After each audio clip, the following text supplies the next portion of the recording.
Propose de refaire l'exercice 3, du moins la question petit b, mais en utilisant la correspondance matricielle. Alors, c'est toujours bien d'avoir le schéma de f sous les yeux pour s'aider.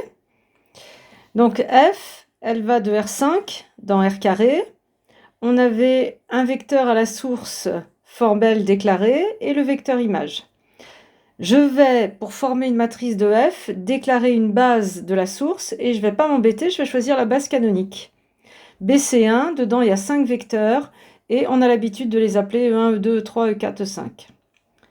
Même chose à l'arrivée, je vais prendre la base canonique de R carré. Je vais appeler F1, F2 les vecteurs 1, 0, 0, 1. Il faut absolument changer de nom parce qu'ici, vous avez des syncuplés alors que là, vous avez des couples. La matrice, la voici.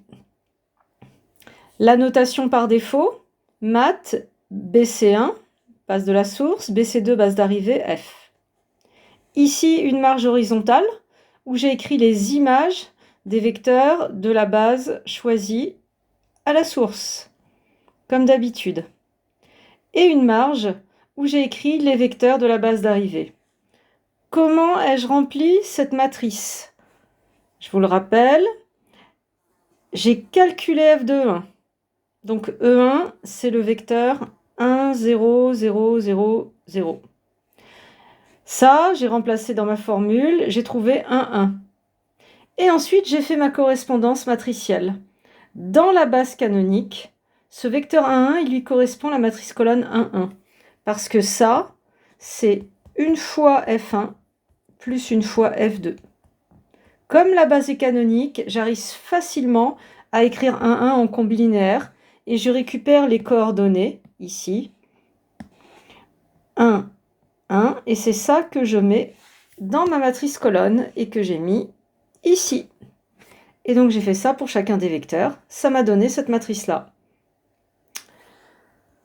Avec la méthode de correspondance matricielle, c'est IMF qu'on va plutôt chercher en premier. Donc je vous rappelle que avant de donner IMF, sur la matrice, on observe le vecte des colonnes. Et là, je vois qu'en fait, ce vecte, il se réduit. Pourquoi? Parce qu'on observe très facilement ces combis-là. Colonne 1 égale C3 plus C5. Colonne 2 égale 2 fois C5. Colonne 4 égale moins 2 C3. Donc en fait, mon vecte, j'arrive à le réduire facilement. Et je m'arrête ici parce que j'ai deux colonnes qui sont visiblement libres. C3, C5. J'ai choisi de garder les plus simples. Ici, vous pouvez d'ores et déjà anticiper que ça vous servira pour le noyau, votre combinaison de colonnes. Donc moi, je l'ai encadré et je le garde au chaud pour l'instant. J'anticipe parce que je connais bien le procédé que je l'utiliserai pour le noyau. Une fois qu'on a fini de travailler avec le vecte des colonnes, eh bien, je vais faire ma correspondance. À quoi correspond ce vecte des colonnes? Eh bien, il lui correspond exactement IMF. Le vecte des colonnes, c'est le vecte de f de 1, f de 2, f de 3, f de 4, f de 5, si je fais une correspondance, et c'est IMF. Et donc, la réduction va correspondre à ça. Et donc, je récupère une famille qui est une base de IMF.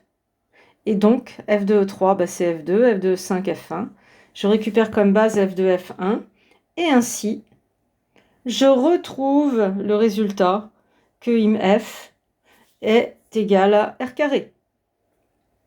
J'aurais pu aussi trouver ce résultat en me contentant de calculer rang.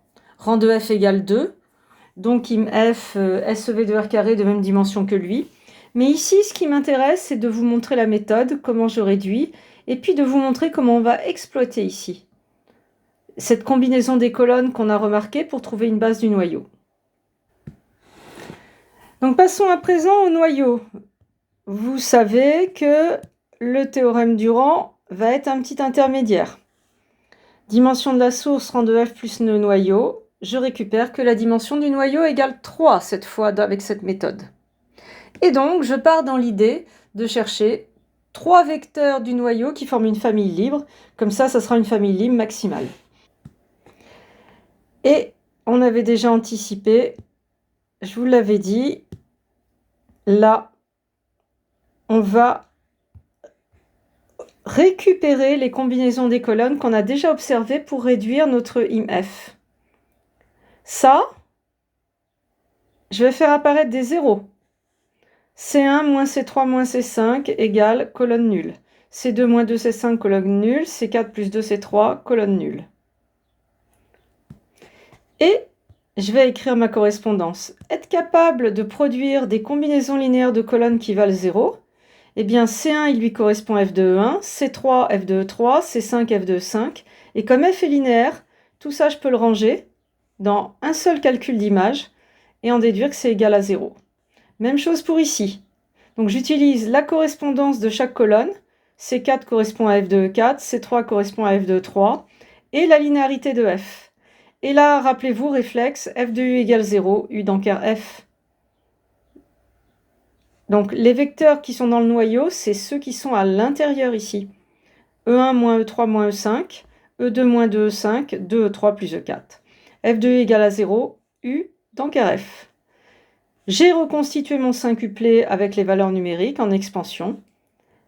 Et j'ai récupéré U1, U2, U3, une famille de KRF, visiblement libre car échelonnée en coordonnées, et maximale. Donc j'ai ma base du noyau avec la méthode de correspondance matricielle.